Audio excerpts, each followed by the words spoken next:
to see if they can carry the load, man, because Hmm? this kid's gonna be literally thrown into the fire again, and Again, let's see how much maturation from one season to the next that yeah. he exhibits. Well, I think we're So, going to learn a lot about Miami, about New England this week too, because they're going to be at home oh against yeah, Miami. Assuming there isn't a big storm, maybe they're going to move that game. But and they might move it or indeed, it depends on Mother Nature, yeah, because yeah. they've got weather headed that way too. So All right, I got 3 o'clock. Let's roll this thing.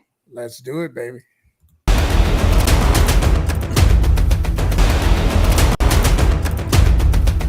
Game day, baby! Let's go! It is game day.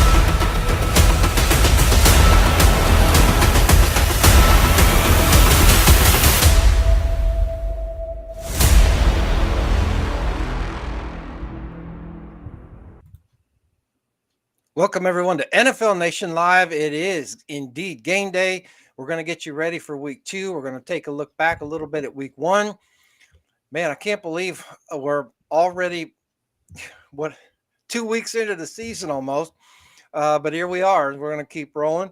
We got a lot to talk about. Nice Raiders win in Denver by a point. Interesting Nice. ball game, quite frankly. We'll bring a few things up about that, and then we'll get you ready for this week. But before we get to all of that, V, welcome to the show. What are your quick first thoughts, my friend? Thank you, Ref. My first quick thoughts are just what you just touched on: the highs and lows and the drama of an NFL season, all crammed into 1 week. Hmm. Never cease to amaze me. Yeah, it will be interesting, honestly, to see how this plays out. We have some interesting matchups this week based on what happened last week. So we'll get into all that here as we go. Captain Jack probably was might be a little late because he didn't get fired from the show. He's probably just coming home from work. So when he gets here and gets tuned in, we'll bring him in too. But until that time, I'm ready. I don't know. V, are you ready? I'm on the clock, baby. Let's hit it.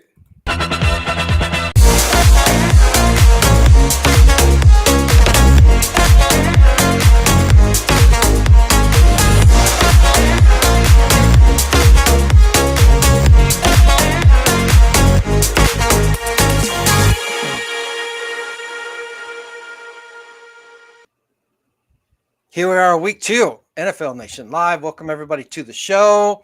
Open up the chat room. Welcome to Sultan. Welcome to the show. Yes. Glad to have you What's with up, us. nephew? Yeah, definitely. We've got quite a bit to cover, especially for week 2, based on the nuances that happened with week 1, V. But one of the big games was Detroit went into Kansas City last Thursday, and they beat the Chiefs at home. We'll talk about the implications for the Chiefs here in a moment. But there was a lot of chatter that Detroit had to beat Kansas City and the referees last week. What did you see in that game? Anything strike you as odd?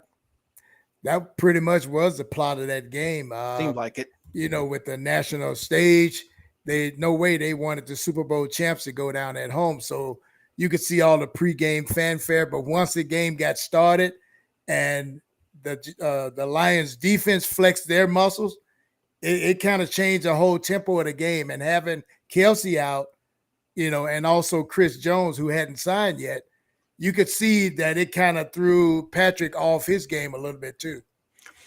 Yeah, and I think not having Kelsey hurt a lot in that offense. And I think that I haven't really heard what his status is for this week, but it'll be interesting to see what Kansas City can do to overcome that. A lot of the chatter V around Detroit having to beat Kansas City and the referees was this issue with the offensive tackles moving before the snap. We saw that in Thursday, and we saw it again in the Raiders game. There may have been some other games as well, but I hope this isn't a trend that the NFL is saying, well, this is okay, because that's not okay at all. Because as soon as you start leaking stuff into the game like that, V, then you have a whole nother set of situations about what else are we having issues with that teams are getting away with. Welcome to the show, Cap. What we're talking about, we're Welcome, just getting brother. started. We're talking about the Lions going into Kansas City, beating the Chiefs and the referees because of the false starts by the offensive tackles that are not getting flagged. We were talking in the green room prior that there was that issue in the Raiders game. We'll get to that. But with regards to the Lions, and them having been in Kansas City. What were your thoughts on Thursday's game? Okay. Welcome to the show, Cap. I don't have any audio from you yet, but that's okay. And I'm not sure why my chat's not doing the overlay. It should be showing comments. It's not. So I apologize for that. It's not because we're trying to exclude your comments. It's because I don't know how to work my thing, I guess. But we'll get to your. Whoa! Don't ever say that. Yeah, I know that. I don't know how to work the internet. My other thing's fine. That's not what you said. My other thing is fine. So is my phone. Okay. But anyway, but I apologize that the chat's not coming through. I'll try to fix that here. But keep the comments coming because we will address those as we go. So, Cap, now that you're live, welcome to the show. We're just getting started. We're talking about the Lions going into Kansas City, beating the Chiefs and the Refs. What were your thoughts on the game last Thursday in Kansas City? Well, I had a hard on for quite a long time. After 4 hours, you're supposed to go to the doctor. Hey, and that was without the 8 of blue pills too. Wow. So that's not a bad. That's a good day, huh? So that's a good day. Yeah, damn right. Yeah, I had a beef stiffy, and it was wonderful. So that's all I can say there. I'm turning my YouTube on so I can actually see comments when they come through. Right on. Okay, good. Anyway, apologies. Yeah, I'm coming in hot and live. But it's always good to see everybody here. All right. The game was an exciting game. It was a well played game by the Lions for the most part because Mahomes didn't look real good.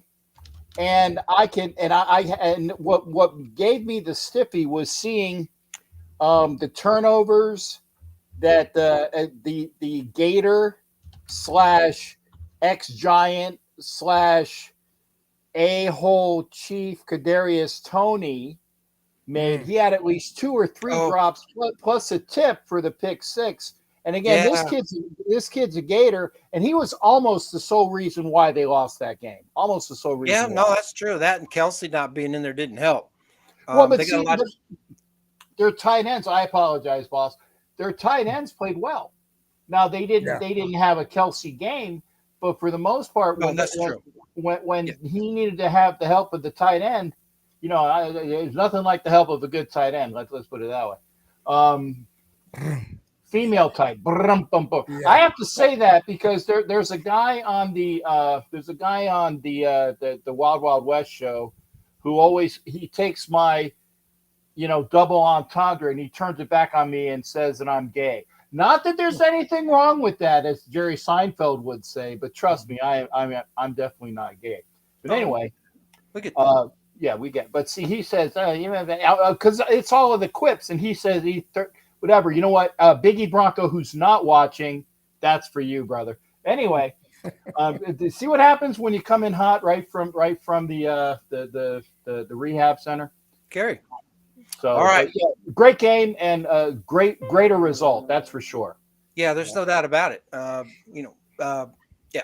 And we'll get into implications of that too, because now the Chiefs have to go into Jacksonville, and it'll be. We'll talk about that. Hey Jay, welcome to the show. What's up, Jay? The Panthers went into Atlanta, got beat by the Falcons. Guys, I think we picked the Falcons last week. Not a surprise that the Panthers are having struggled to get things going. I think we're going to learn more about the Panthers this week than we learned last week because they're going to be at home against the Saints team that struggled a lot against Tennessee. I actually like Carolina's chances, quite frankly, against the Derek Carr-led Saints. But the Falcons, I think we learned more about the Panthers than we did the Falcons. We learned that the Panthers weren't ready, and I think there's a lot of reasons why for that. But I think Atlanta, a 14-point win there was pretty good for a division win, but I'm still not sure what we have in Atlanta. But I think we'll know quite a bit more after this week, after they played the Packers, right? Right. Well, like Ritter, for the quarterback for Atlanta, he has a solid running game, which just made his passing game that much easier to execute.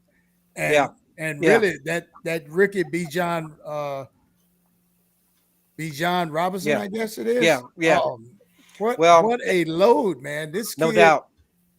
he reminds me of a young Marcus Allen, just with Yeah, even though he's more jacked than Marcus, just the way he yeah. ran the ball, he's a straightforward kind of cat. Yeah, and I think if the I think here's the thing with the Falcons, right? They got the win, they got the division win at home. They got the Packers coming in this week. I think two things. If they beat the Packers, I think it's a big if. But if they beat the Packers, the AFC South, somebody better wake up because the Falcons might be for real. But I think the bigger issue here, two wins at home for the Falcons to start the season is going to be important because it's great to have the 2 weeks at home, but you're going to pay for that later in the season when your last two games against Chicago and New Orleans are on the road. So it'll be really interesting to see what we get out of Atlanta again this week. Another 24 points against the Packers, and I'm not saying they will, but another 24 points for them could say a lot towards how good this team might be throughout the rest of the season because they're going to go to Detroit and they got to go to Jacksonville. But then they have Detroit. sorry, they got to go. They got to go play the Lions. But if they were to end up 2-0, that would be interesting. I'm not sure they'll beat the Packers, but it could happen. Cincinnati went into Cleveland and got their tails declawed. Man, They got burrowed. Yeah, they did. Nice one. This is not a good scenario for Cincinnati. They've lost a division game now on the road, a game that they should have showed up for and won, and they didn't.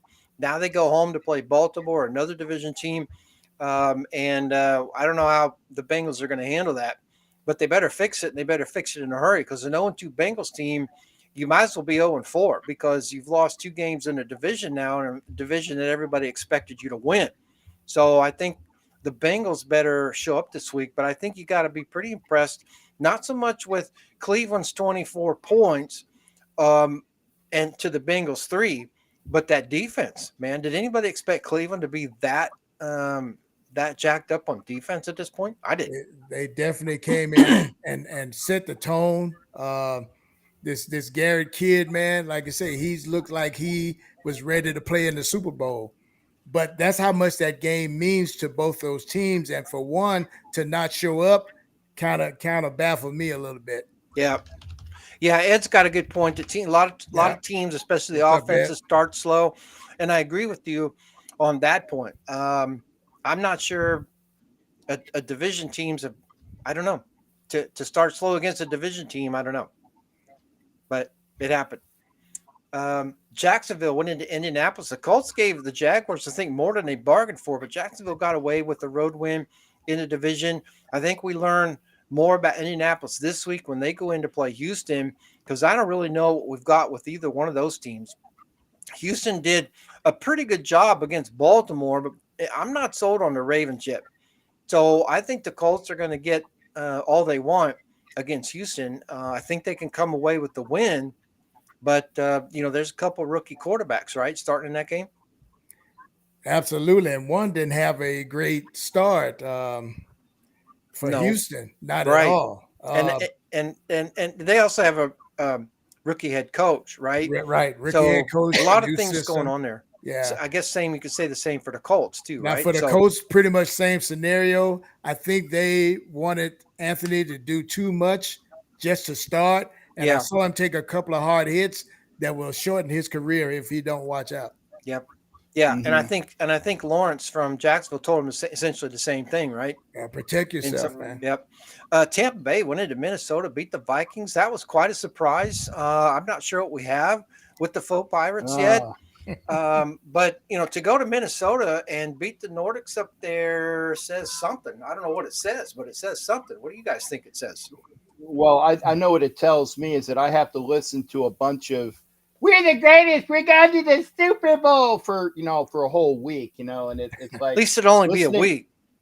Yeah, well, listening to fake Pirate fans it's disheartening is about the nicest way to say it, but it's like watching somebody projectile vomit and then eating it. It's that vile. You might have to listen to that for a couple of weeks because you got last week. Now they've got Chicago, a team that they can beat. Then it might slow down a little bit, Cap, because they got Philadelphia at home, then they got New Orleans.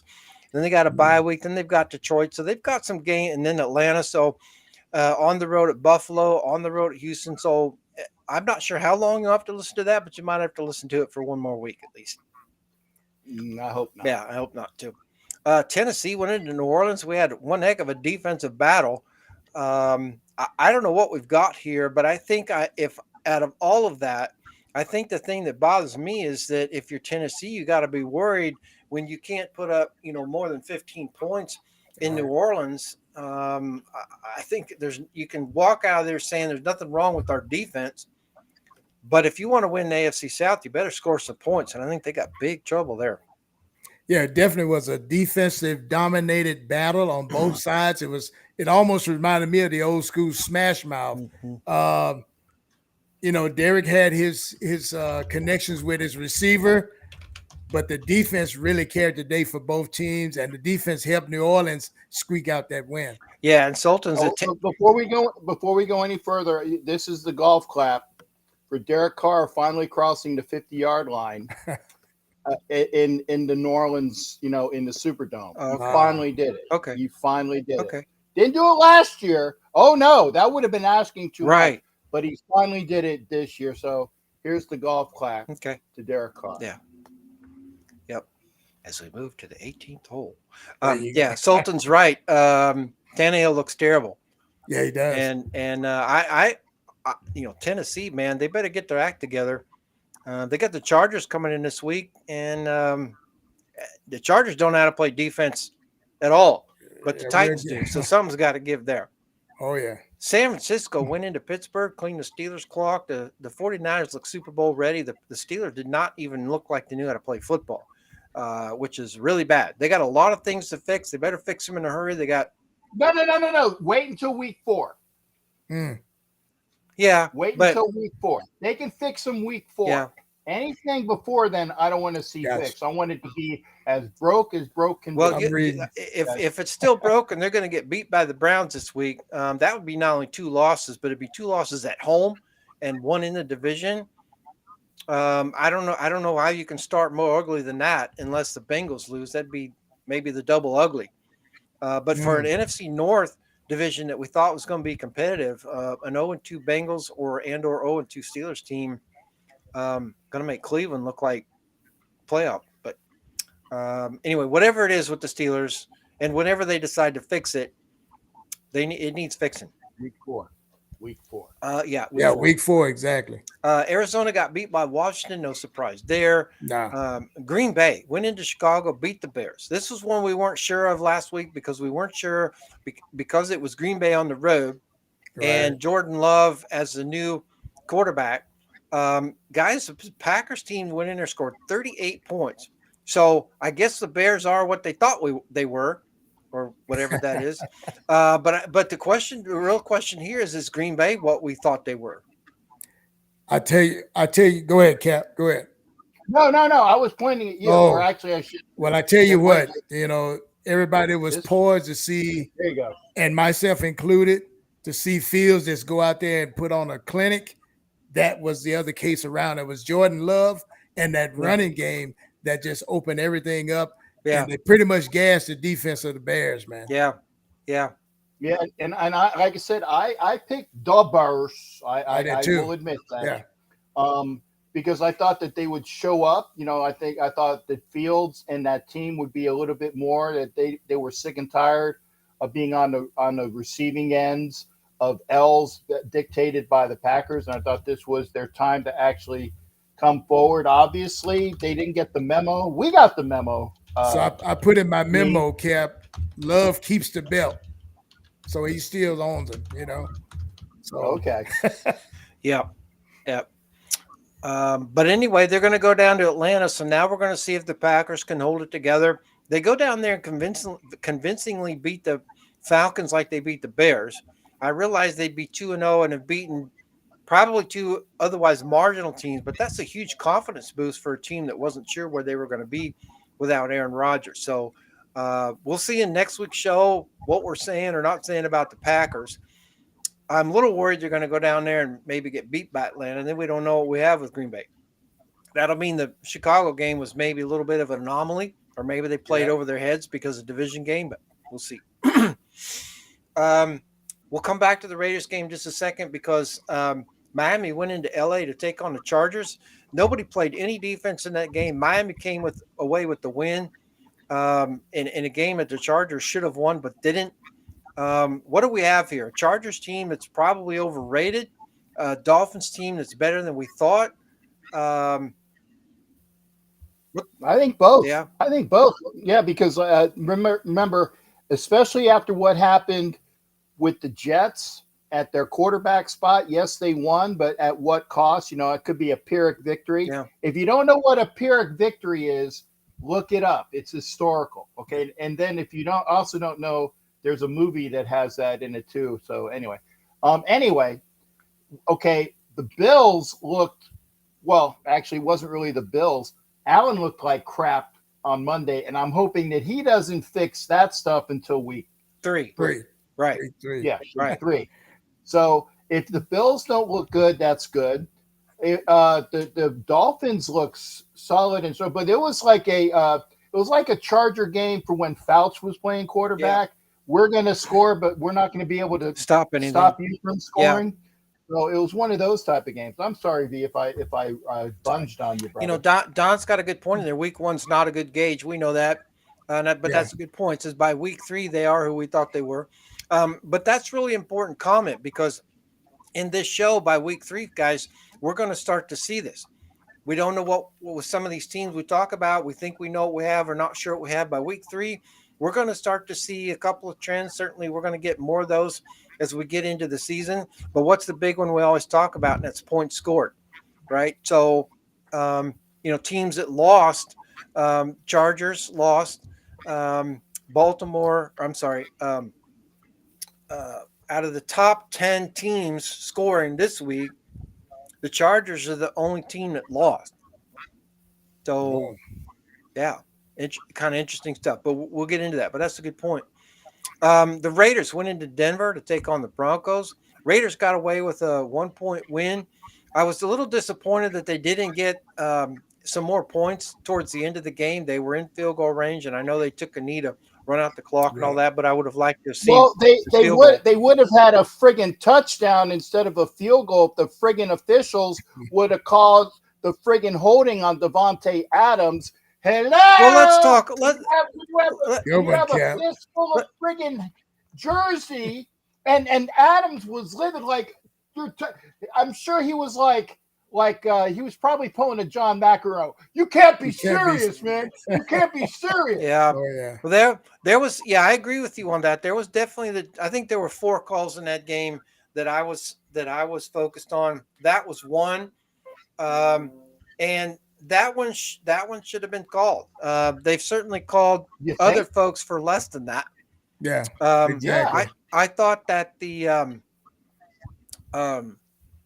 DPI call near the end of the first half, where that gave the Broncos a touchdown late in the second quarter, I thought was defendable. Are you talking about the one on our boy Jacorian?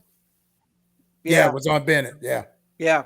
Well, I was going to say now I had a little bit right. I had a little bit of an issue with that until, and I'll give Richie Rich his due on this. I said, dude, Bennett tripped over his feet and then went over onto the receiver. Okay.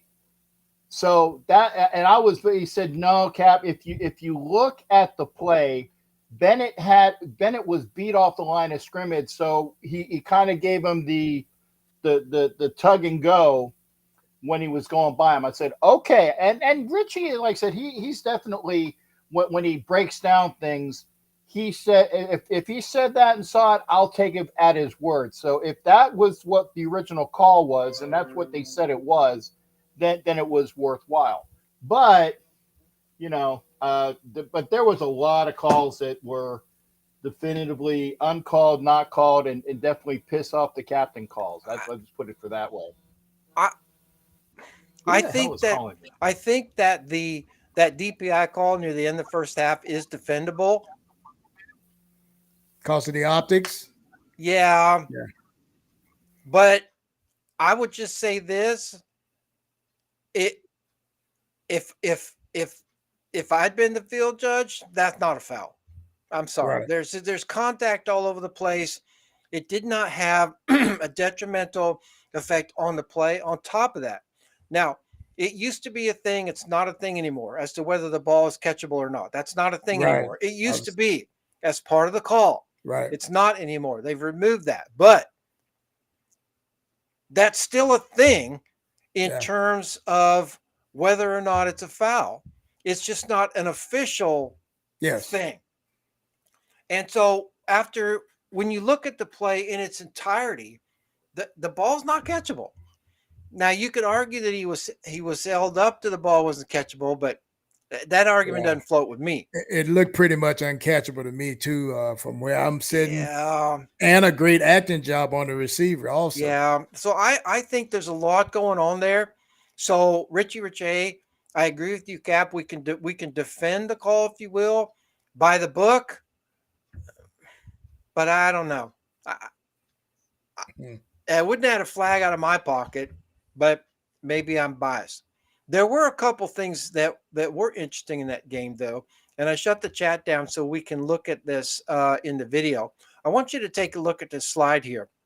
Oh yeah. I want you to focus now. A couple things on the video here that are important. Let's get some ground rules for what we're talking about here. First of all, we're looking at the Denver offense and the Raiders defense. I know you all know that. But the official that you see up behind there in the black pants, that's the referee. That's Vinovich. Okay. What's more important in this particular call, because we're going to come back to it in a little bit, notice that notice the orientation of the Denver Broncos logo. That's important in this picture because it tells you whether the right side of your video or the left side of your video is the home side. So the home side, the Denver sideline, is to the right. The Raiders sideline is to the left. The key for that is because this is in the first quarter, which means that your line judge is to the right, your down judge is to the left. Why is that important? Because the down judge in this game is a rookie. And we're going to ding him for a couple things in this game. This is one.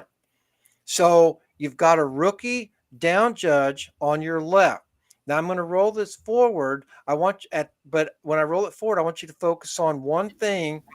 There's two slides. So I want you to focus on the right tackle for Denver. Okay. So stay focused there, and then I'll stop the slide in the slide 2. It runs for about 4 seconds, and then it'll stop, and then I'll pause it. Focus on the right tackle. Now, what just happened? Everybody's still where they were except for the right tackle. Not only are his hands off his knees, but his foot's back. He's moving. Yeah. Before the snap. Was there a flag? No. No. Should there have been a flag? You goddamn better believe it. But this is pervasive, it seems, now throughout the NFL. We saw this time and time again in Kansas City. So we can't specifically fault the down judge if that's what they're being taught. But I think the integrity of the game is at stake here, and I think they should flag it. But if his superiors are telling me you don't flag it, that's not technically on him, but that's his key. And when that happens, that should be called. That was my mute. Apparently, I need to see my full boss tomorrow. Just read it. Just read it. Just read it to yourself. Wow. Yep. Dang. Go on, folks. We're having a good time here. Okay. So the key there is that the down judge didn't throw a flag. Right. So I think as a whole it's problematic, and it's specific to that game. Here's the rub though on that going forward. In the second half, the down judge and the line judge swap sides on purpose. They do that on purpose so that the coach can't get into the ear of one of the line judges for the whole game. In the second half, your down judge that was on the left on the left side of your screen, and the other pictures now on the right side. In other words, he's on the Denver side. His peer on the other side is 23-year veteran Mark Perlman. Okay. Um, Maybe not the best down judge that's ever been there, because I think Byron Boston was probably it, but he's pretty damn good. So you may remember in the third quarter, Devontae Adams had a first down, but they marked it short. And they marked it short because Keller, the rookie, didn't spot him forward progress. Right. But they fixed it because Perlman jumped in and said, no, the spot is here versus here. And the Raiders got the first down. That's also the drive that Jimmy G threw the interception into the end zone. We didn't get any points. But the key here is that last week we said we're probably not going to be talking too much about the officiating. And I think all things considered, we're probably not. But the false starts bothered me. The forward progress spot for a rookie line judge bothered me. And then there was one other play later in the game. V, do you remember when Russell Wilson fumbled? Yeah. On the rollout. And the Raiders recovered, but they didn't give the ball to the Raiders because they said there was illegal contact. Downfield. Right. I watched that play from the various angles. And what I would say is that while it was unfortunate the Raiders didn't get the fumble recovery, it was a good call. Why was it a good call? Because there was the illegal contact. And to have illegal contact, the quarterback, though, has to be in the pocket. Because if he's out of the pocket, the defender assumes now we have a running play, and he's trying to ward off blockers. Exactly. So you can't call illegal contact for that. The question then was the illegal contact before or after Wilson scrambled out of the pocket? If you watch closely, the 4 seconds that it takes to have illegal contact downfield is right at the point where Russell is starting to break away from essentially outside the tackle box. It's the same box they would use for intentional grounding purposes, if you will. And at that point, then it's too close to call. While the optics are difficult to swallow because it was a turnover play, it was a good call. And I would defend that one. But that said, those were the few calls. Crosby got at least one of his holding calls, maybe two. There was a little bit, but I thought all in all, it was a pretty good game. I was disappointed that the Devontae Adams hold, the jersey tug, wasn't called. But we got away with the win, and the referees didn't kill us from that standpoint. So all in all, it is what it is. What else did you guys think about with regards to that game in particular? I thought they kind of, because of the point spreads, I hate to get into that part of it. I think they kind of let a lot of stuff go, but then they would ding us at critical times, which is the normal history. Yeah. But they would ding us just enough to break momentum. Well, and it's interesting that the NFL's running all these, scripting commercials, making fun of it, which means if they're making fun of it, it must be a thing. But I think what people get hung up on is they said, "Oh, it's not scripted." They're right; it's not scripted. It's because it's semi-scripted. There's a difference. Yeah. Philadelphia went into New England and beat the Patriots. Coach B, you not only got beat by New England, which we probably assumed was going to happen, but now you got two of the Dolphins coming in this week. This isn't one of those things where you can say we're getting ready for Cincinnati, because you go 0-2, and it might be a long season over there at the Rub and Scrub. What's going on over there? But don't worry, I already got Trixie and I can't remember. They got a new girl. I think her name is Daisy. Daisy, Trixie. It's something that ends with an E, and it's going to end with me going, I'm going to show her my O face. Yeah. I'm going to show her my O face. Anyway, don't worry. Okay. It's because it's the coach. Yeah. It's the coach. Okay. I don't know who are we playing this week? Who you're playing Miami at home. Well, it depends on the weather. They could move that game to Miami, maybe, if the weather gets crazy. But at this point, the game is at the Razor against Tua and the Dolphins. Okay, is there like weather this weekend or something? Like whether we're going to be there or Well, not? there's that, but there's I think an actual weather storm headed that way. Yeah. No, okay. Yeah, as you can see, a lot of people call the coach when he's on the show. Yeah. Oh, yeah. You Yeah. know, Mm-hmm. I don't know if you That's guys that caught that. greatness that you are, Coach. Hey. Mm-hmm. I keep forgetting to turn the damn thing down when I'm on I the got show. you. One comment. One Anyway, comment in there. um, Bronco in Virginia says the refs were horrible on Sunday for both teams. I don't know about that, but I don't know. It could have been worse. We could have had John Hussey or, Oh, yeah. I mean, Flag Fest. yeah, Flag Fest 2023. Yeah. The Rams went into Seattle and beat the Sea Chickens. I have no idea what happened there. I don't know if the Rams are accidentally decent or Seattle's like really bad. Whatever is going on with Seattle, they better fix it and fix it fast because now they're on the road in Detroit to take on the Lions. That's not going to end well for them if they go 0-2. But I think for me, what we're really going to find out is what Rams team we have because they're at home this week against San Francisco. But I was completely surprised that not only Rams win, but it was a 17-point win, wasn't it? Yeah. It was like 17 points over division rival. I don't get what happened there. Anybody help me out? Really, what I saw was Seattle getting pushed around, and Well, even there's that. Yeah. Stafford. You know, you say what you want about him. He was on point. He was sharp with his passes, and they had a decent run game, which surprised me.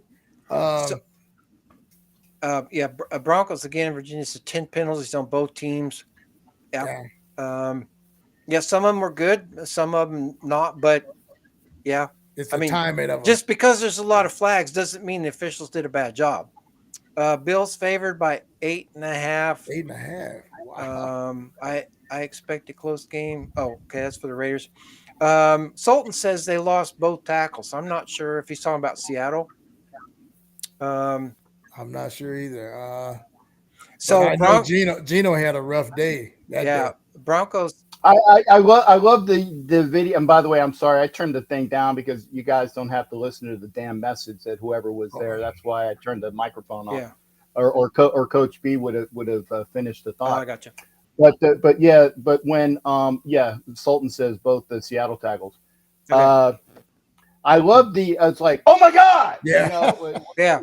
When you got Aaron Donald, breathing on you. Yeah. Yeah, that was real, man. Here's the thing, it says, how about Kelsey complaining in his podcast the teams are wearing red gloves to get away with holding against the Chiefs? Look, that whole thing about wearing stuff that matches the other team's jersey. Look, this is pro football. These guys, these officials, we complain about them, and some of them probably shouldn't be there. But for the most part, they're schooled on this. And remember that the threshold for what is holding and what isn't holding is evident regardless of what color of anything you're wearing. So it sounds like it's a thing. It's not. That's optics that everybody likes to play in with all the conspiracy stuff. It's not a thing. And I can affirm that. Look, I've reffed at pretty much every level. And I can tell you that I've called holding on guys wearing white gloves on white jerseys, black gloves on black jerseys, purple gloves on purple. It doesn't matter. We know what holding is. The issue is that it is not uniformly enforced. And so whenever you have that, because it's a judgment call, but whenever you have that cracks open the whole place for all these conspiracy theories to come in there. I think it's nice chatter to talk about that. Not a thing. Yeah. What's up, Justin? Thanks for joining. Welcome to the show. Detroit took care of things in New York. That was a big ugly. And Buffalo at New York Jets. Everybody all liquored up to see Josh Allen, Aaron Rodgers. We got to see Aaron Rodgers for 75 seconds or whatever. Never threw a pass. Done for the year.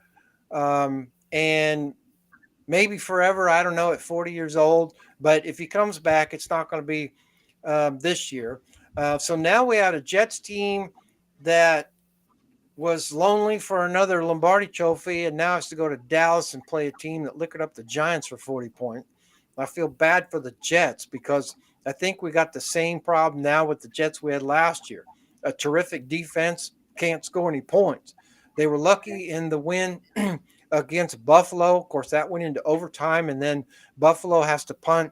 Jets run the punt back for a touchdown, game over. Buffalo has to be livid about going in there and getting beat by the Jets, especially when Zach Wilson pretty much played the whole game. So now Buffalo's going to lick their wounds, go home, and get a Raiders team that put up 17 points on the road against Denver, but will face a defense that's much better. But I think you got to really feel for the Jets at this point, right? Yeah, you definitely feel for him, and you feel bad for Rodgers. Like I say, you couldn't have wrote a horror story any better than that one right there. No. And I knew something was serious when you saw the angle of it, that his ankle took. It just doesn't flex like that. But to the point, Buffalo pretty much lost that game themselves. They And did. They lost it as much as the Jets beat them. Yeah. As much as the Jets beat them, they lost it. They had turnovers that I wasn't used to seeing from them. And instead of them being up, the Jets were the one that rose to the occasion. So that's going to be a dangerous team, even with their schedule going forward. Yeah. Cap, what was your take on the Monday night game? Did you get to see it? Yeah, actually, I stayed up. I stayed up to watch it, and I was kind of excited, to see, it's a September 11th game, and Derek, sorry, Rodgers comes out with. I'm reading comments as well. DC's gonna get you, yeah. yeah. I see Rodgers coming out with the flag. You got the whole pomp and circumstance things. Yeah.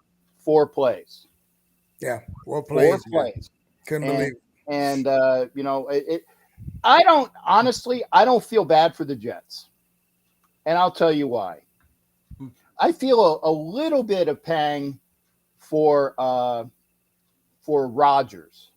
Okay. Yeah. Because, he's out in his little smoke shack or, doing whatever. And then, he's, I'm 90% not going to play. Oh, okay. Well, I'll juice the Packers just for some more time. And then he ends up getting traded. And, so they said all of this, whatever the deal is. And so he juiced them and they juiced him and they juiced the other team. So, it doesn't matter. The guy, and I was looking it up because we were looking it up on Spot Track the other night. And I think he's got a $75 million contract. With all of the different things, you got it. That's what he's going to be paid. Yeah. I don't know how they're going to do that, but they're going to end up paying that out, kind of like they've, like a Bobby Bonilla type of thing. Maybe they're going to be paying all of this over several years, but that's money that they're going to be losing every year. And so he comes back and says, "Well, I'm going to rise again," and he had like a Jedi thing going on with his not Twitter, X feed, and so it's like, well, I will rise again. Yeah, well, dude, you're going to be 41. Yeah. By that time, because he's going to turn 40, right? Mm-hmm. Yeah, and it's going to be a year from now. So, and that's just with the rehab process. So he's going to be 41 when he even throws a ball in a real situation. Yep. Your days are behind you. Just wrap them up. Yeah, that very well could be the problem. Call it a career. Yeah. Yeah. And it's unfortunate, but there was a comment in there that says that saves the Jets a first-round draft pick. Right. I think to the Packers. Nobody would. I would rather somebody get the first-round draft pick than to see a star player injured. But that's part of the reality of it from the business standpoint. Right. Well, it's an interesting week 1. There's carryover into week 2. We'll talk about that coming up in just a minute after the break. And a Raiders team going into Buffalo. We'll be back in a minute. Yeah.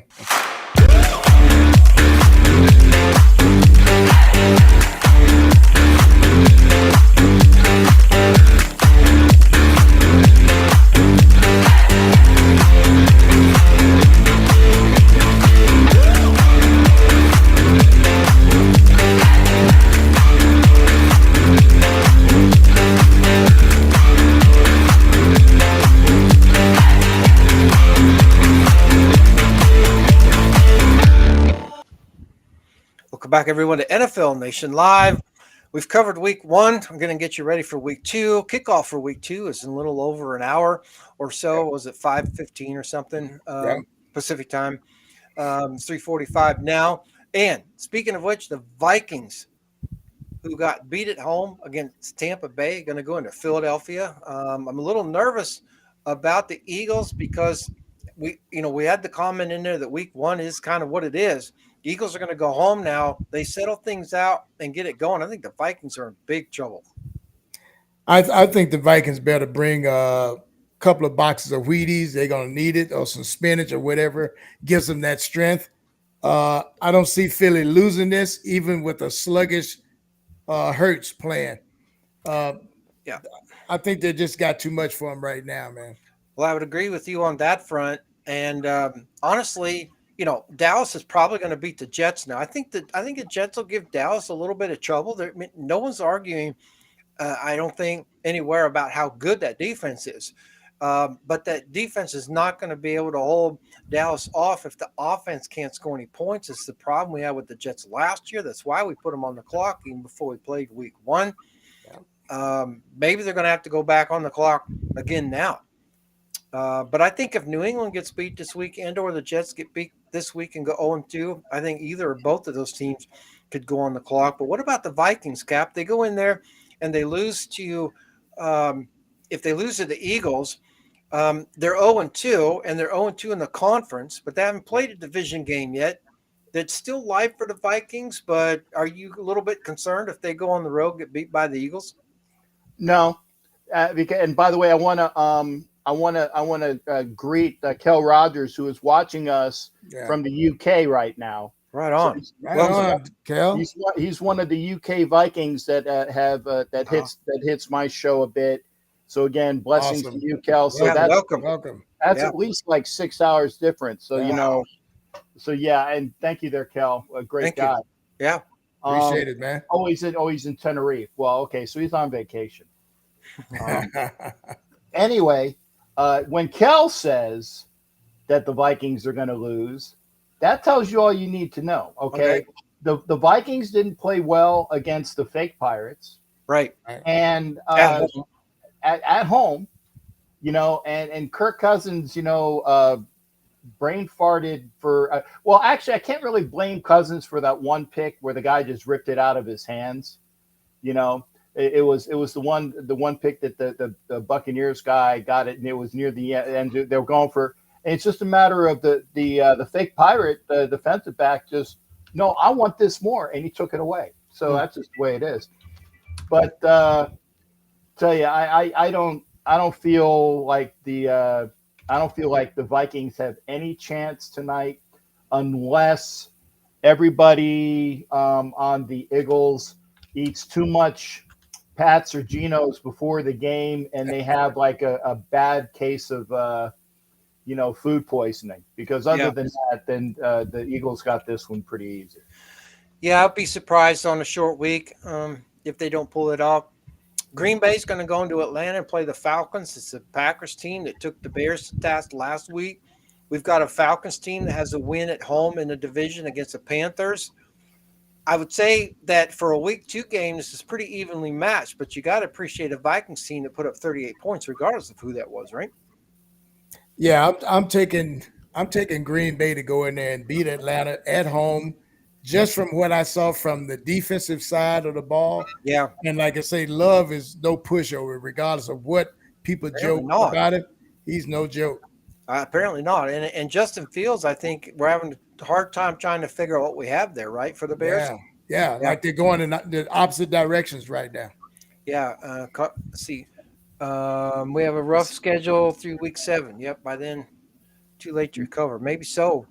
Falcons secondary going to give trouble for Love. That's a good possibility. That's why I think that we're not sure what we have in the Packers yet, but not sure we have in the Falcons. But you put up 24 points against the Panthers at home, that still says something. So I think the Packers are going to get all they want. I think it's a game they should win, but I think it'll be a fun one to watch. It's going to be close. Yeah. Going to be close. I think that the Packers win, and I wouldn't be surprised if the Falcons pull one out. It's going to be one of those close games. Maybe the home crowd Yeah, takes it just that little bit. I don't know what the line is, but I don't know either. I think that the Packers are just a bit better than a Falcons team that is going to be ascending through the end of the year. But Right. what they're doing there is fantastic with Ritter and Bijan Robinson and a couple other players that they got. But I just think that the Packers have a bit more. Interesting. We prop up the North this year and take an early first round draft for a new quarterback. Yeah, I've never been a Kirk Cousins fan, and I was really surprised they spent what they spent to get him from Washington, but it is what it is. Bronco in Virginia says, how long before Sean Payton starts thinking of rebuilding Denver? I think he's probably thought of that already, but does the loss of the Commanders start the rumbling? The issue with them, that game's later we're going to discuss, but that issue with them in Washington, to me, Washington's an anomaly. We really don't know what we've got. I think on paper they're the better team, but Denver's a tough place to play. If Denver wants to win that, I think they can. I think the issue there really is that Eric Bieniemy now is the OC in Washington. He knows how to beat Denver because he was the OC at Kansas City.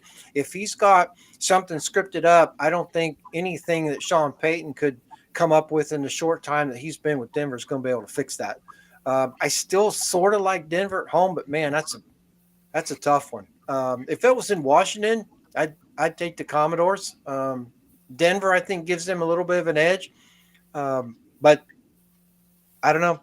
If they go 0-2, fine by me, so to speak. But it's going to be. It could be a tough first season in Denver for Sean Payton, but that's okay. That's okay. They don't have a lot to work with, in my opinion. They've got some talent, but it is what it is. Actually, so we're on the Denver-Washington game yet? We technically out of order, but that comment came up and I didn't want to lose it. Yeah, I was going to say, ask my boy the donkey fan who's a shipmate of mine, good guy as well, who he thinks is going to win. I'd be curious to see what he has to say. Okay. Ed says Washington wins in Denver. I think he's probably right. Okay, on to the Raiders going to go into Buffalo and take on the Bills. The Bills team that got essentially beat up, if you will, by the Jets and lost in overtime on the punt return. We don't know what we've got in Buffalo. If they don't fix it till next week, we're okay with that. I think for me, the question is, because the Raiders defense is what it is, I think is the offense going to be able to put up enough points to beat Buffalo? I think they're going to need at least 24. I'm not sure they're going to get that. I would say 24 to 28 points to beat Buffalo. With the problems that they're having internally or player-wise, it should be a great matchup. If we come in and establish our run game, we've got the aerial arsenal. We could pick them apart just like we started to do in the Denver game. Well, you saw that Crosby single-handedly took care of one Denver drive, essentially taking them out of field goal range and not letting them have any points. He's a one-man wrecking show. He's been that for a while. But it was clearly on display again in Denver. I don't think Buffalo's ready for that. I don't think the weather is really going to be an issue. I think if this game were in December, that would be different. Yes. So I'm trying to figure out. We've got the special teams. I think that's at least on par or better than Denver. I think Josh Allen and Stephon Diggs have to have a huge game. But I think the issue for me in this game is going to be these guys. We've got Craig Rolstad this week. His crew with Woods, Mello, Sutter, Shears, Steratore, Bell. Well, see, you just swore. You had a swear word in there, and I caught it. Yeah, I did. Steratore. Yeah, well, it's Frank. Oh, it doesn't matter. I know. I understand. It's the nephew. It's blood. It's blood. I don't like the deeps. I don't like Jeff Shears, Frank Stortil, Grannis Bell. Not my favorites. There's crews out there that would be worse. I would have rather had Rolstad's crew at Denver and Vinovich's crew at Buffalo, quite frankly. But it is what it is. It's possible we're talking about the officiating next week with this crew. It's possible. Could be. Yeah. I for said that with one. Vinovich's crew, probably not. I still think we got a fair game. Yeah, we Um, overall we but did. yeah, and I expected that out of Bill's crew. This crew's okay, but I don't know. I don't like this crew on the road at all. So we're gonna have to run the ball and run the clock. Keep that footage coming, Ref. Keep that footage coming. Yeah. We'll need it next week. Trust me. Yeah. Did you pick the game, V? Yes, I'm picking us to win. Close. This is big, right? Because we go Yeah. 2-0. We Yeah. go 2-0. Then not only do we have 1-0 division road game, but now we've got a road game against a conference opponent. Okay.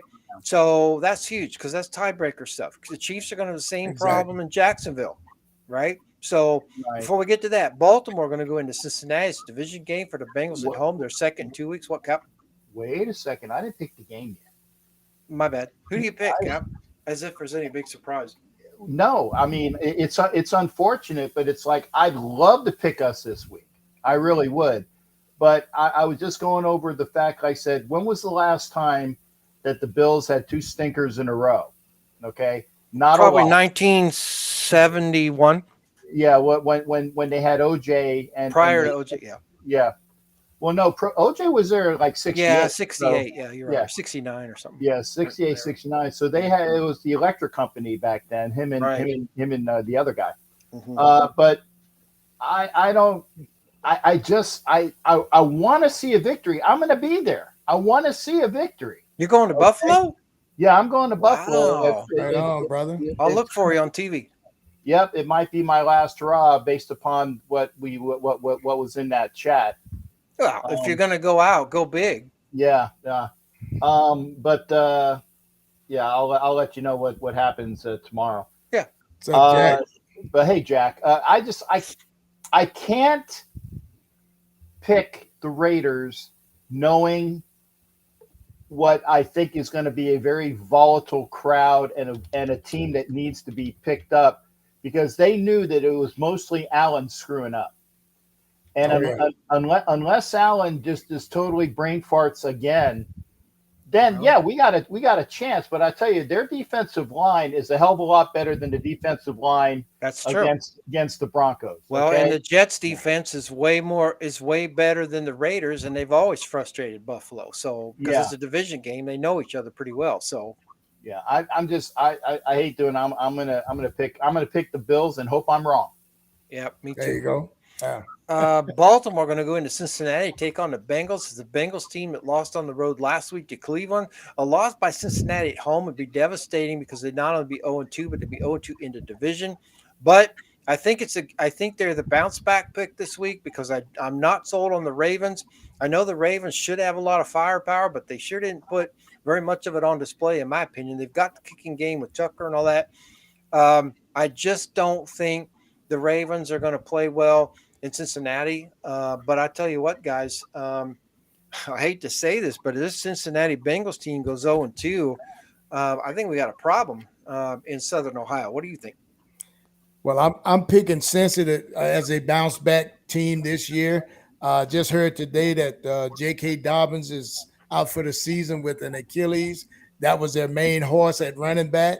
So now I forget the other kid's name, but that offense kind of struggled, even with all the all-star receivers that they picked up. Yeah, did Beckham even have any catches? I think he had one, if I remember, one or two. What's going on there? Yeah, it was just, I think, getting in sync, man. Preseason is one thing, What but have you been doing? I mean, what have these teams been doing? I don't know. I hear you. I'm not. I know it's a rhetorical question, but Yeah, it's just like, come on, man. This is pro football. I don't know what they're doing, but I think in Burrow's case, he was having the, what do you call it? The resistance. The aftershocks. From that calf strain that he had. I think he. No, that wasn't. He had the aftershocks of signing that wonderful big contract, and then you let it go to his head for a game. Probably. Wow. Yeah. Well, he didn't light the cigar, I guess, after the game. Mm-hmm. Huh? Yeah. It's But interesting. anyway, I'm picking the Bengals at home. Yeah, I am too. they're my bounce back pick. I Yeah. am too. Again, I think just being 0-2 and 0-2 in the divisions, I won't say Yeah, it's unrecoverable, but the Bengals after Baltimore, they've got the Rams at home. Then Justice. they're at Tennessee, at Arizona, home against Seattle. Those are all winnable games. But three of those are against teams in NFC. So wins matter, but so do your conference and division games. And I don't know. I won't say it must win, but it's pretty damn close. Yeah, Seattle going to go into Detroit, get beat by the Lions.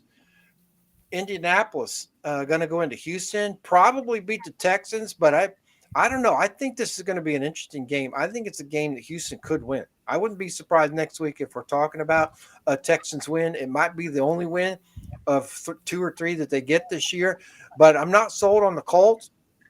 And if the Colts, though, do go down there and beat Houston, they gave Jacksonville all they wanted to. That would be a Colts team that, even though they're 1-1, feel pretty confident yeah. from here on out, heading into week 3 at Baltimore, right? V.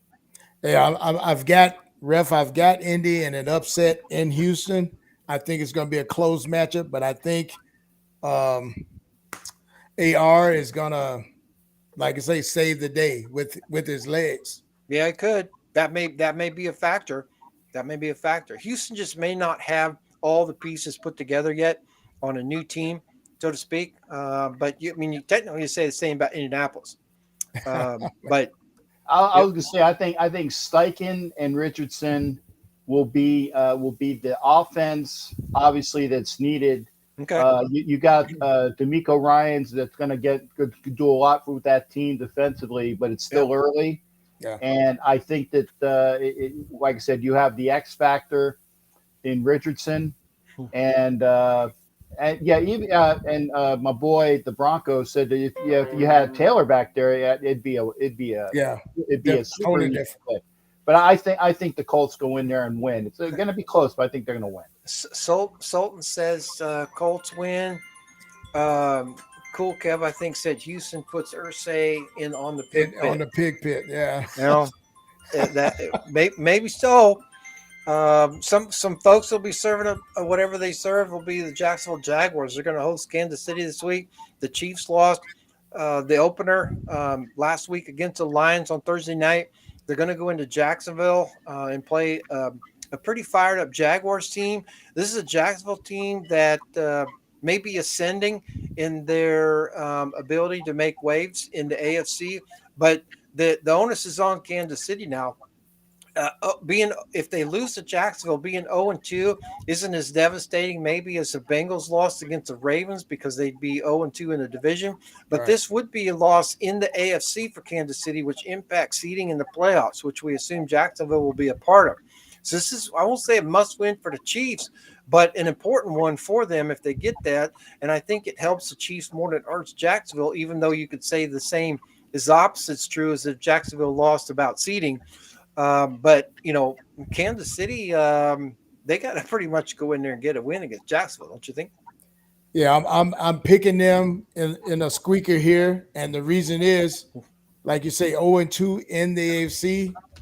That could be a hard hole to come out of, and we're gonna really see what they're made of right now, even with Kelsey coming back. Because, like I Yeah, say, I think they're sort of in transition too. yeah. Bronco Virginia says Ridley looked excellent for being out for a year. Yeah, I would agree with that. Yeah, Yeah, It says, I think that. Oh, I'm sorry. Apologies for that, but yeah, I think that I don't think Kansas City is going to go 0-2 in conference. I'd love to see it. yeah, Trust me. I would Again, too. I want to be wrong again on that pick, but I think that Kansas City wins that game. I think all the stars are lined up. If we go in and beat Buffalo, somehow Denver loses to Washington, and the Chargers go into Tennessee, get beat by the Titans. Um, that would be really interesting. Chicago going to go into Mhm. Tampa Bay, probably get beat by the faux Pirates. I don't know if Tampa Bay is as good as they were in Minnesota or if Chicago's as bad as they were against the Packers. But if the Packers don't fix whatever's broken, they're going to be 0-2 with another loss in the NFC against whoever these faux Pirates are at this point, right? That are looking for an identity. Yeah, I'm looking for the Baker show to continue down there in for Piratville. Yeah, Yeah, I'm picking them.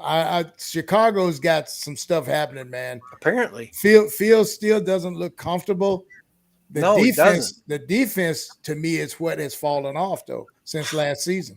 And it's hard to imagine that when you think of the Bears, just in general, Yeah. throughout their whole history. But I agree, something's up there, V. And I don't know if it's players, the system, the coaching staff, the game plan, um, but something's amiss there. And an 0-2 start for the Bears, maybe they should be on the clock.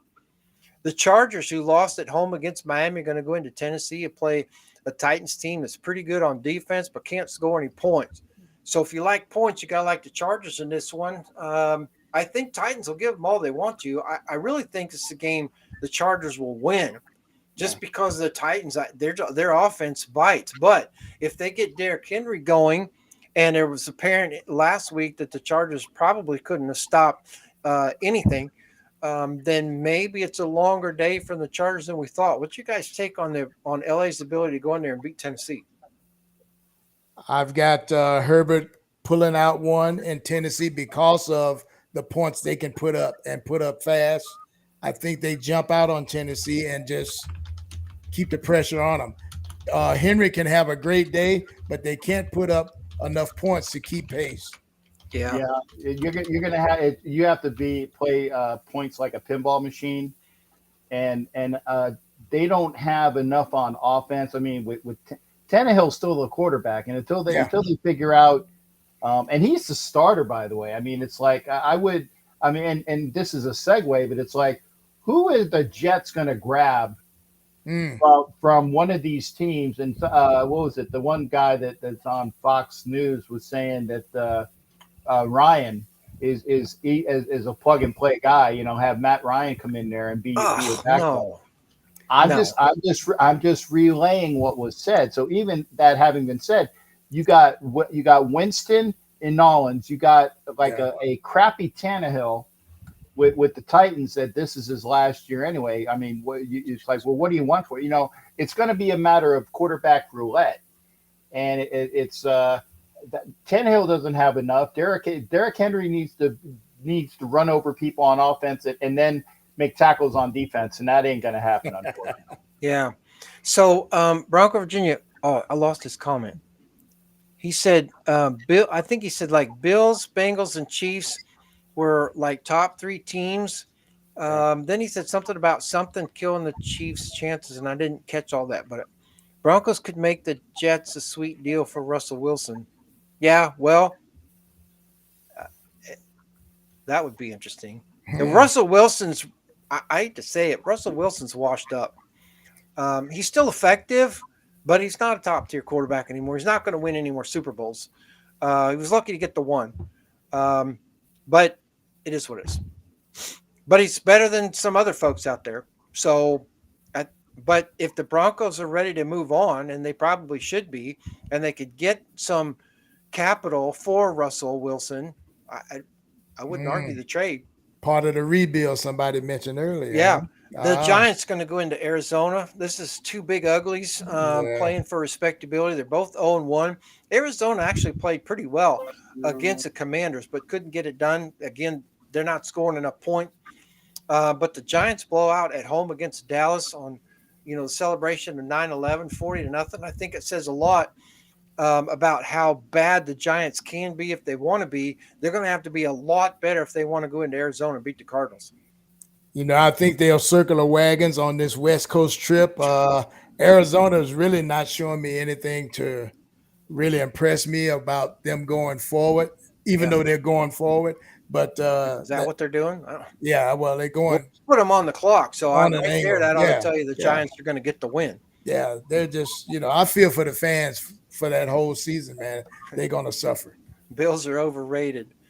Yeah, but the rest of the AFC is not that good. But if Jimmy G so a week, how some experience on my point is have struggled. Chiefs are going 0-2 and AFC wouldn't kill. Oh, I see what you're saying. Oh, okay.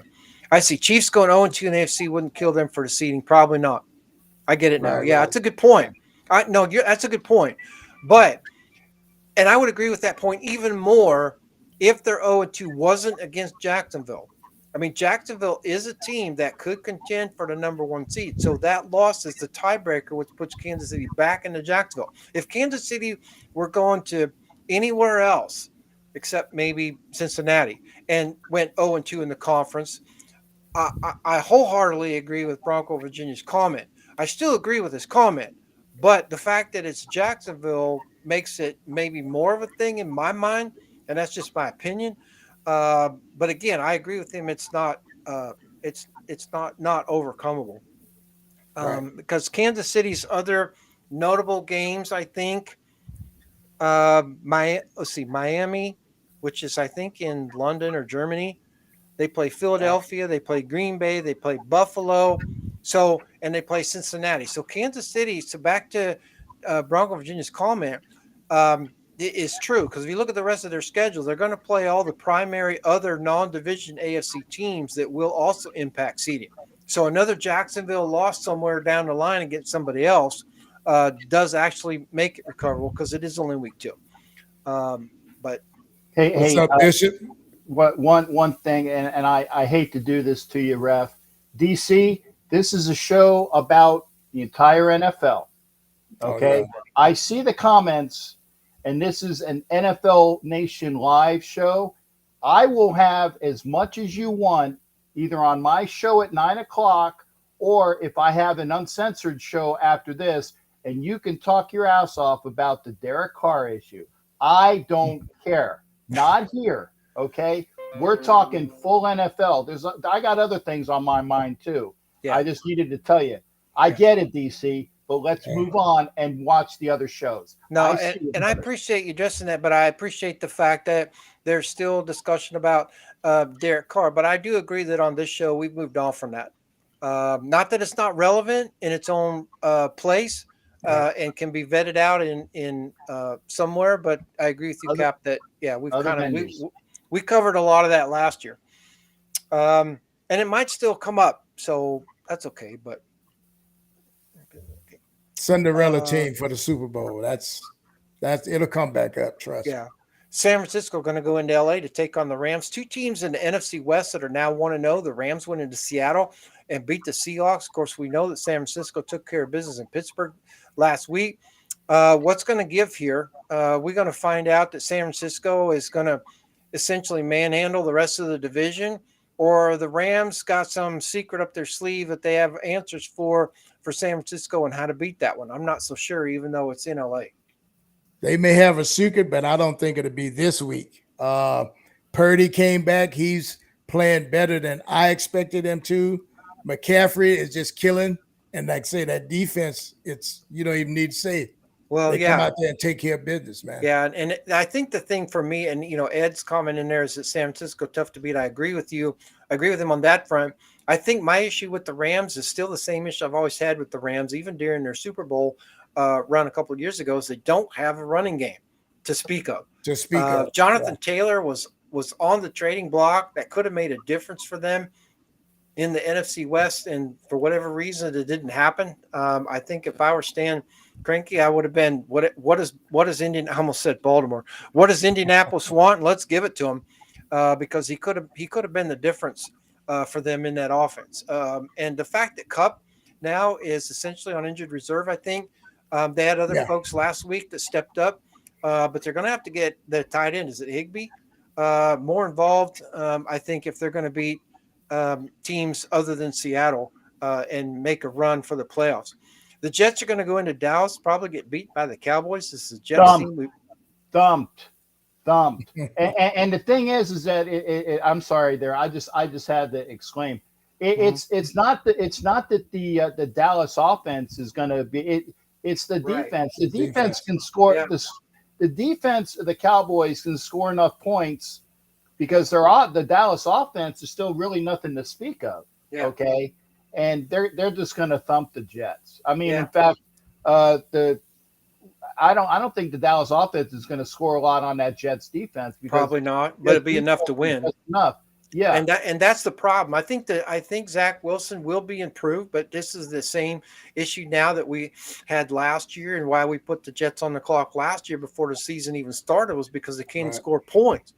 And I think they'll score. I think they'll do better than they did last year, but I still don't think it'll be enough. I think it'll fall far short of what their expectations are, which obviously were pretty high with Rodgers, Pretty not high. quite so Yep. high now with Wilson. But I just don't think it'll be enough. And we were talking in the green room prior, V, that I think aside from maybe Philadelphia or San Francisco, the poor Jets, right? They beat Buffalo at home kind of by accident, if you will. Not that there wasn't a team effort there, but and the Bills let down a little bit. But they beat Buffalo. But of all the places you want to go on the road in Week 3, they got to go to Dallas. Um, tough place. I mean, We're gonna see what they're made out of. yeah, Put it I mean, that you could way. have gone to Arizona, you could have gone somewhere else, Yeah. but they have to go to Dallas. Washington going to Denver. I think it play one of the biggest flip flop games of the week. I don't know which way to go with this. I think Eric Bieniemy, if he has the players to execute it, will have a good game plan against Denver. I know Denver's different than when he was with Kansas City just a year or two ago because of the changeover there, but there's still enough about what he knows about that environment and all that I think he should be able to pass along to the team. I think it's whether or not Washington can execute enough to really win this. They scored 20 points last week, and so they're going to need more than that this week. I don't know if they're going to get it. This could be a 21-20 ball game, right? I'm calling it a close one with Denver edging out the Yeah, by a Commanders field goal, maybe. by a field goal or so. Yeah, it's gonna be that type of a game. You're Cool. gonna put Broncos hopes on Will Lutz? Well, Hope it okay. doesn't come to that, Cap. But That's ballsy, man. yeah, No, I hey, get it, but yeah. Kilkev says Commanders steal this game by a field goal, probably. Bronco see, Virginia. Denver wins. Judy should be back.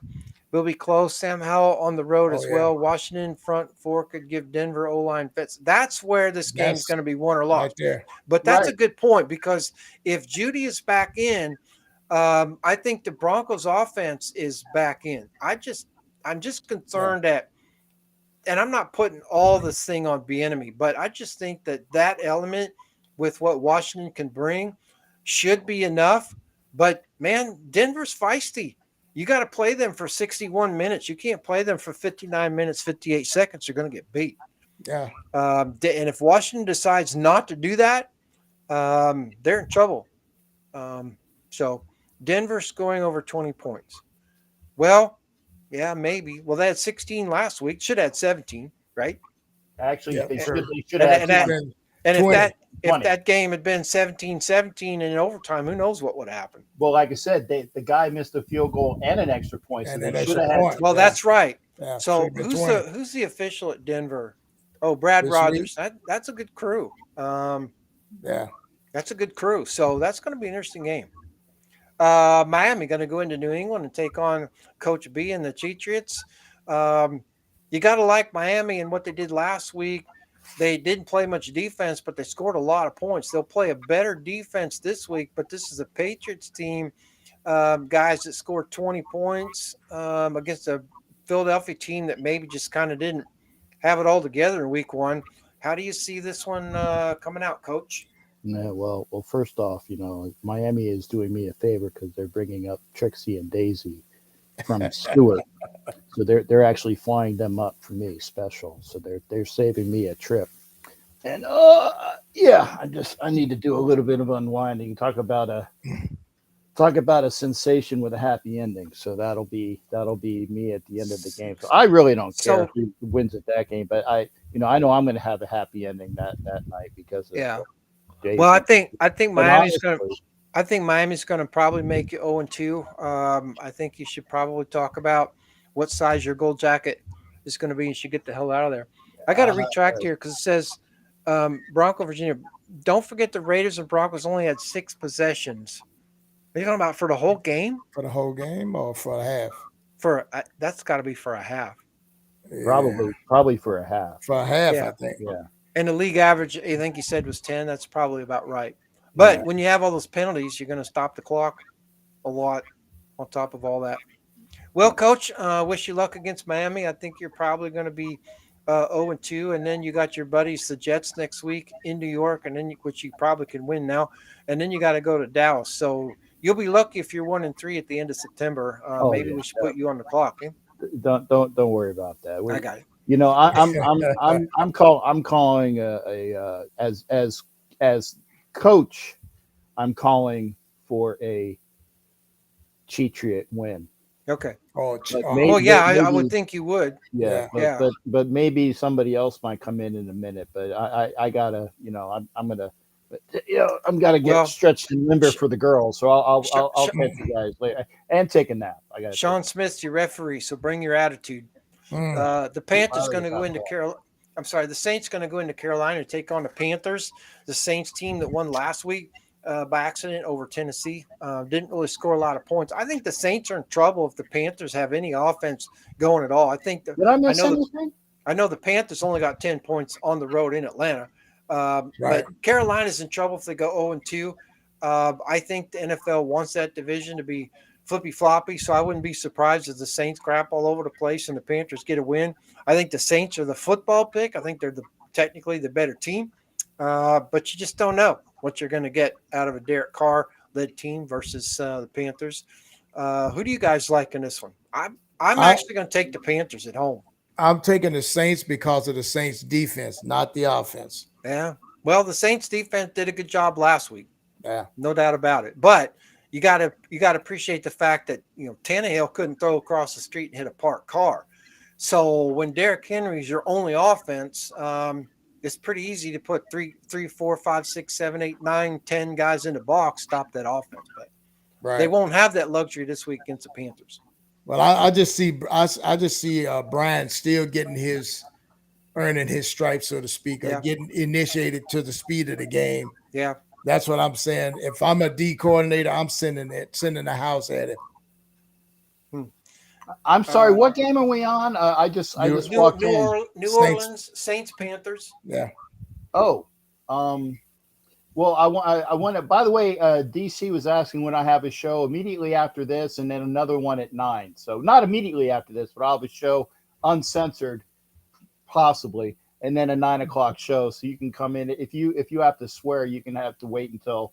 Appreciate that. You can do that. Yeah, we're about an hour from kickoff, so we got to get out of here. Let people right. get But Carolina and the Saints, I'm gonna pick a Carolina upset.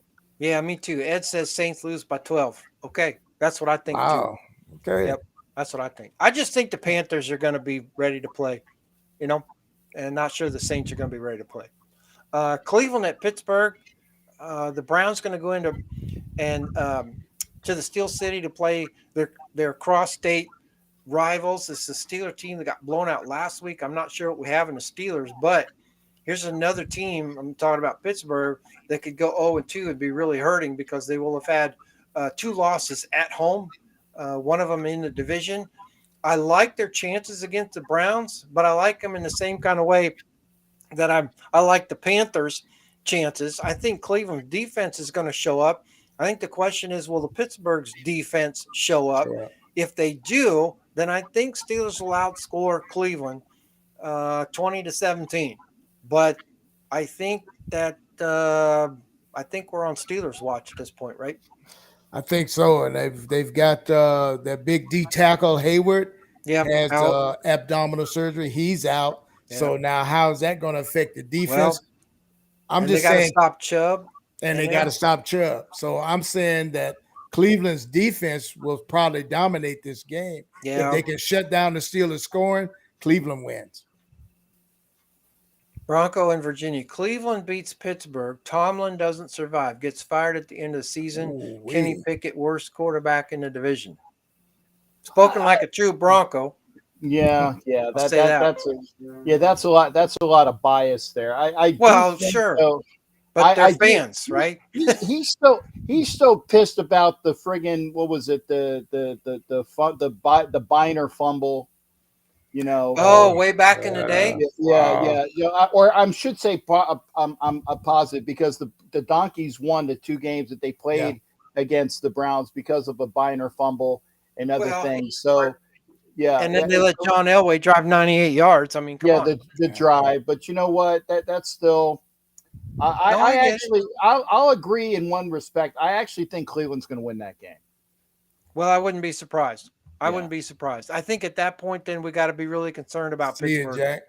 We got to be Yeah. really concerned about Pittsburgh. I think if And that's why Pittsburgh, I'm hoping, that those, like I said, they can fix their stuff after we play them.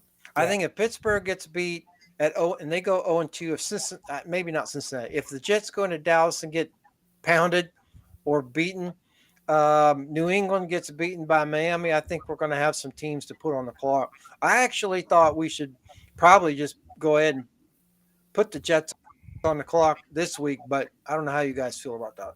You think there's I would. it's too early? Yeah, I would Wait. wait. I would wait a week or so, week or two, just to see. Okay. But this week coming is gonna weigh Yeah. a lot into that. And I'm right. watching Houston too. Yeah, no, I agree with you on that front. Yeah, well, I agree. Yeah, I don't know. I think that's an interesting one. The Colts better show up, and they better decide that they're for real. They need a division win on the road, and then we can start starting to think about hitching up that Colts bandwagon to something. But if they go in and get beat by Houston, then Jacksonville, I think, is just going to walk away with that division. I just don't think there's going to be anybody stop Jacksonville. And so Colts will be Sultan, 0-2. we already did that Colts- last week there, Sultan. So we have to pick another team if we do. We already put the Cardinals on the clock. We did, yeah. I mean, if the Colts lose, they'd be 0-2 and 0-2 in a division. Not looking good for Indianapolis. But that's why we play the games. Yeah. But we're watching that, right? We're going to see how teams are going to come out. Let's see at the end of the month, the 1-3 teams, they're in trouble. The 2-2 teams, let's see what teams those are, and what's remaining with the rest of their schedule. And how those 2-2 teams or 3-1 teams, how many points are they scoring? That's right. So a lot to talk about. This is an interesting part of the season as we get into it. So, all right, gentlemen, we're about a little over an hour before kickoff. We want to get out of here so folks can go get their chicken wing and watch the Vikings and Eagles. What are your thoughts going into week 3? Anything on your mind? I'm sorry, week 2? Week 2, the drama continues, but I'm hoping that we can keep momentum, and really I'm hoping to see more chemistry that I'm seeing from our squad, especially. Yeah, I agree with you on that. I'm liking what I'm seeing. I just hope there can be a little bit better execution, especially at the safety position. That's what we're hurting. And but other than that, man, I'm looking for another exciting week of football. Cap, in the Raiders Broncos game, what was your quick take on the Raiders offensive line? They played. Give it a grade. A, B, C, D. C plus, B minus. Yeah, because they didn't allow any sacks. No sacks. Yeah. But they couldn't run block for shit. Doodad was moving though too. Jimmy G was moving. Right. Well, and that was the fun thing. It's like it was so nice to see a quarterback not curl up in a ball. Right. Exactly. When somebody's in his face. Exactly. And he moved around. Well, and then he threw it. Denver threw a lot of short stuff, so Crosby really didn't get a chance to get 3 steps into his stuff. When they did hold back, he creamed them. Yeah. But he wasn't effective because they did a couple things. They threw the quick out stuff or they ran away from him. But on the times when they tried to run that way or they tried the deeper drops, he creamed them. So most of the time. So, okay, that's good. All right, everybody. Thanks for joining us for week 2. We will be back next week on Thursday at 3/6 to get you ready for week 3. Enjoy the games this week, everybody. And let's go get a win in Buffalo, maybe. That's it. Yeah, I'm going to be there. Right on. Yeah. Safe travels, Cap. Safe travels, brother. Yeah, definitely. Take care, everybody. We'll see you next week. See you guys.